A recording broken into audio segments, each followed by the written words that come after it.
Hey guys, Puzzled Warrior here, coming at you with my Fire King deck profile for the month of December into the new format into January.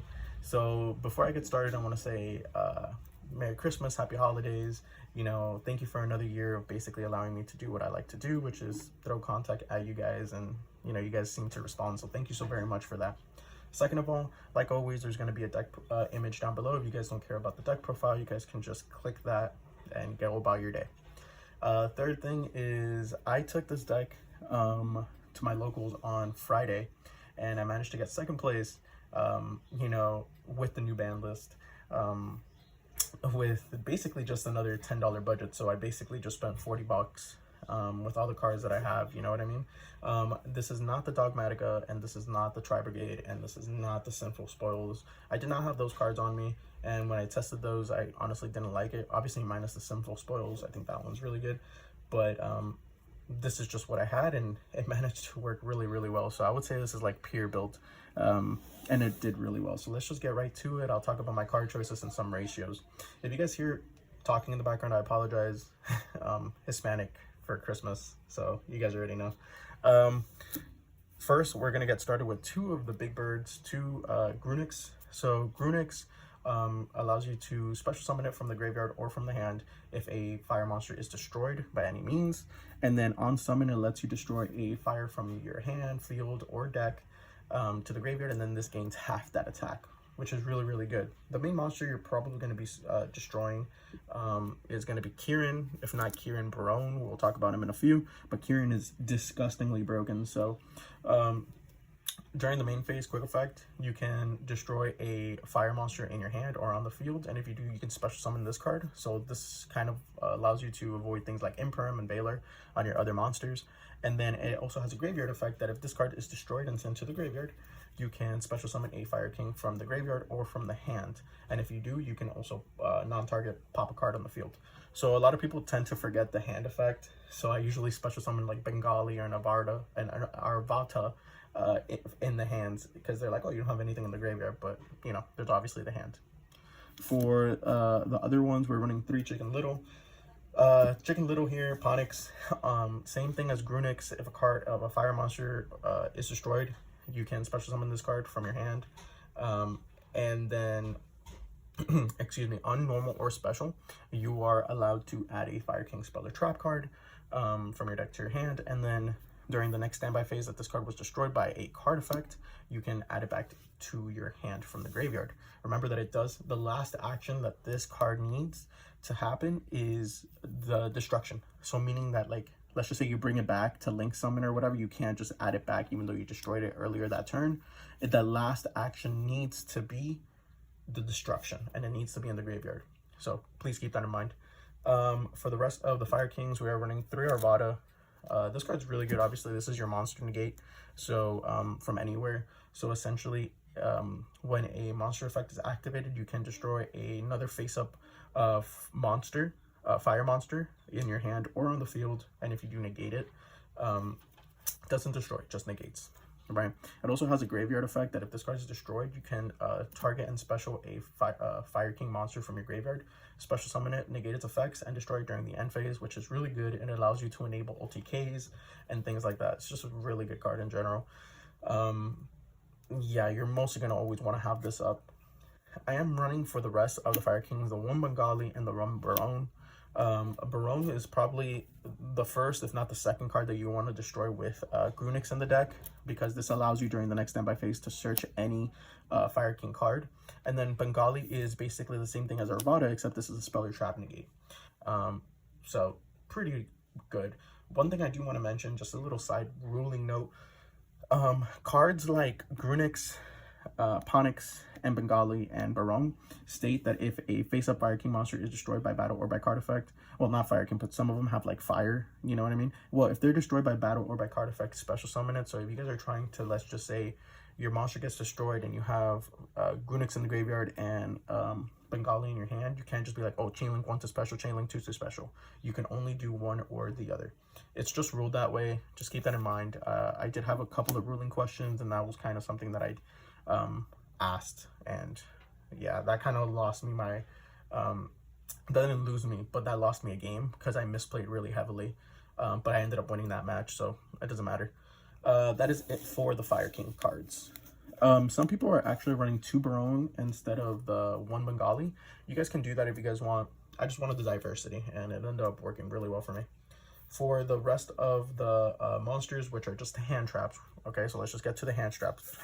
The deck has a lot of flex spots, which is something I really enjoy from a deck, especially a budget deck. That's the way you combat the meta, in my opinion, with the flex spots and the hand traps. So 3 Droll, 3 Ash. Mannadium is rampant in my locals, and because it's technically considered the best deck. Also, Fire Kings itself lose to Droll if you don't have the right hand, because you can still play through Droll, but you have to have the right hand, and it's kind of weird. So 3 Droll to combat the mirror match plus Mannadium and everything else. 3 Ash. I think Ash is just really good. And then 3 Imperm. So this is it. We're running 3, 6, 9 hand traps. And I also have 2 other flex spots. In these 2 flex spots, I was playing Nibiru.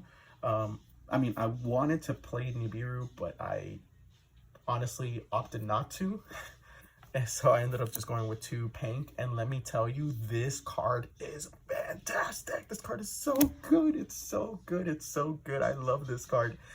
This card for me, I mean, Nibiru's in the side, but I ended up doing this last second because the match I was playing on Dueling Book right before locals, my opponent had an SP Little Knight. He went first, SP Little Knight, and I was just like, oh, that is so annoying. I couldn't do anything. Like, even if I activate my Chicken Little effect on normal summon, I couldn't do anything. So I basically had to kind of, it was just a rough game. So I was like, you know what, how am I going to combat this? Oh, well, you know what? Pankratops, right? Because sometimes they just make SP Little Knight in under 5 monster summons, and, well, you kind of just suck. And even if they do make SP Little Knight above 5 monster summons, they can always just tag both of one of their monsters and the, you know, SP Little Knight itself, and then it dodges it. Pankratops is just so good, especially into like trap matchups like Labyrinth. That was another matchup I played, and Pank just did so much work, guys. So much work. So like I said, this used to be 2 Nibiru, but then I switched it up for 2 Pank in the last second, and it overperformed. It overperformed. I highly recommend, if you guys are running like this budget under $40 build that I'm running, kind of jank, I highly recommend it. I don't think it's jank, honestly. I'll give myself some credit. I was pretty proud of my top. For the spells now, we're running 3 Sanctuary. Some builds run 2 Sanctuary and 2 Fire King Islands, because you can break on it. Honestly, I just wanted to see it as much as possible. This card's really good because it gets you into our island. Island is what kickstarts your engine, and not only that, this is also your main form of, well, one of your main form of disruptions. When your opponent's specials, you can blow up the field. So I just kind of wanted to see it, and I never once bricked on it. So I really like this. Like I said, I'm not running the Sinful Spoiled engine, so therefore I can't get to Ponix as reliably as I would like to. So I just want to see these cards as much as possible. For the rest of the Fire King spells, I am running 2 Skyburn. This is just another really good card. The fact that you can target cards equal to the number of Fire King monsters you control, and then pop all of them and pop the equal amount to your, or, you know, up to the ones you control in your opponent's field, or pop their cards, is really good. Sorry, that was a weird word salad I just did there. And not only that, it also has a secret effect that if a fire monster, where it says, yeah, if a Fire King card you control will be destroyed by battle or by card effect, you can banish this card instead. So you can use this to protect your island, your sanctuary, or just your other Fire King cards. So it's pretty good. I did want to test 1 Skyburn and 1 Circle, but I just really didn't find, like, I felt like Circle needed too much setup, and I just really didn't care much for Circle, to be honest. I didn't think I needed it. I only see Circle as kind of like an OTK tool, to be honest. Again, that's just me. I feel like I didn't need it. I OTK'd plenty with Big Grunix, Kirin, Arvada, and then I managed to pop my Arvada, and then special summon another Keyring in the graveyard, and then just kind of attack for game there. For the rest of the spells, the consistency spells, I am playing 2 Tenki. I mean, to be honest, this card was like whatever. If you can, a lot of people like my don't really know what Fire Kings do, so they see Tenki, they see Search, and they immediately Ash, and I'm like, oh yes, normal summon Ponix, and I can just, you know, kind of go off from there. The rest of the consistency spells, I'm running 3 Pots of Prosperity. This is budget now, so by all means, please go and get it. And then remember I told you about flex spots, 3 Super Poly. I'm not running Nadir. I'm not running the Dogmatica. I'm not running Sinful Spoils. The Tri Brigades. I'm not running it. I didn't have access to those cards, so I just kind of opened up my binder, put 3 polymerizations, and called it a day. And guess what? It worked against my Vanadium player. I super polyed him both games, and I ended up winning that match 2-0. I was more scared of oh my god, what is this? Of Vanadium, but then I also faced the Fire King mirror match, and that was really good because he went first. He had Big Runix and he had an Arvada, and Big Runix is a Wind Beast, Arvada is a Beast Warrior, but they're both fires, so that's an easy, I think, Mud Dragon, or either Mud Dragon or Garura. I can't really think about it on the spot. And then for the last spell, I am running the one called By the Grave. This is a flat 40 card deck, so I was really happy with the performance of it. Part of me didn't want to run 3 Super Poly. I wanted to run 2 Super Poly and maybe a Harpy's Feather Duster. But I think Super Poly was really good, and I needed to see it when I needed to see it. You can dig into it with, Prosperity and stuff like that, if anything. So I was really happy with Super Poly. For the side deck, or I guess let's just go over the extra deck. The extra deck is garbage, so I rarely ever went into the extra deck because my deck wasn't really tailored to it. The only card I really went into was the Grunix Eternity. This card essentially just allows you, on your opponent's turn, on summon, it allows you to blow up the field, well, blow up monsters, so that's a source of interruption. Not only that, if this card were to get destroyed, you can special summon Fire King monsters up to the number of materials non-targeting. So you can special summon out your Big Chicken again, or like a Ponix, or an Arvada, or a Kieran, and just kind of go for game or whatever. The only reason I did want to think about adding Circle was because this, with Circle, is an OTK. You attack directly, you activate Circle, you bring back something, or you special summon something out from your hand or from the graveyard, and then this activates, allowing you to special 2 more things, and boom, that's an OTK right there. For the rest of the XYZs, I am running 1 Dingirisu. I didn't proxy one. My friend let me borrow it. I gave it back to him at the end of the tournament. But 1 Dingirisu is really good. That's another card you can also go into. For the rest of the extra deck, like I said, it doesn't really matter except a couple of things. Hida, well, I guess I should have, yeah, well, Hida is really good. Obviously, it's a fire. You can use it to link climb, grab your opponent's Ash or whatever. 1 Lingaribo. Sorry, not Lingaribo. This is supposed to be a Link Karibo. Oh my god. Well, 1 Link Karibo. I pulled the wrong card out of my binder. 1 Almirage. This card's really good. It makes any hand trap and Ponix and stuff like that. A 1 card Link. Its destruction effect comes back. It's a fire. It's just really good to like pop off and stuff. 1 Anima for Ponix. It's just good. People don't respect Anima, even though it didn't come up in the tournament. They don't respect it. 1 Nightmare Phoenix, 1 Unicorn, 1 Heat Soul, and 1 Goddess. Like I said, the only cards that really came up were the 2 XYZs, and I went into Anima once. That's pretty much it. And then the Super Poly targets, just whatever you want. Starving Venom, Mud Dragon, Garura, and a Draco Stapelia. That is it for the extra deck. Nothing to write home about, to be honest. Like I said, I'm not running Nadir. I'm not running Tri Brigade and stuff like that. So the extra deck doesn't really matter too much. For the side deck, I was playing 3 Nibiru. Like I said, these were the 2 Pankratops, but I genuinely like fell in love with Pankratops this tournament. It was so good. So 3 Nibiru and 3 Phantasme.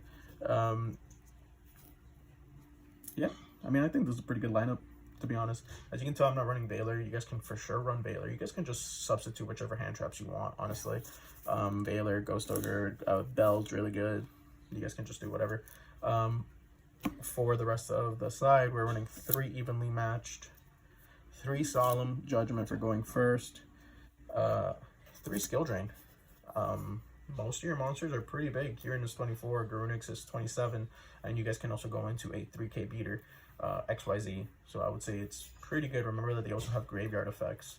So Skill Drain, again, overperformed when I went first. Cards are just good. And then the 1 Harpies, not that many people are playing back row, but I got hit with anti-spell once, but that was fine because I literally just I managed to destroy. I normal summoned my Ponix, activated its effect, rammed into. I forgot what I rammed into, but I rammed into it. I took damage, and then I special summoned out a big chicken effect, dump Kieran effect in the graveyard, special summon out Ponix, pop their anti-spell, and I just proceeded to pop off. The deck's fun like that. Anyways, guys, that is it for the profile. Please let me know what you guys think. Like I told you, this is like a $40 budget deck that can progressively get better, especially with future support that's coming out. So yeah, let me know what you guys think. And this is Puzzled Whale. Happy New Year's, Merry Christmas, Happy Holidays. I love you all. Thank you.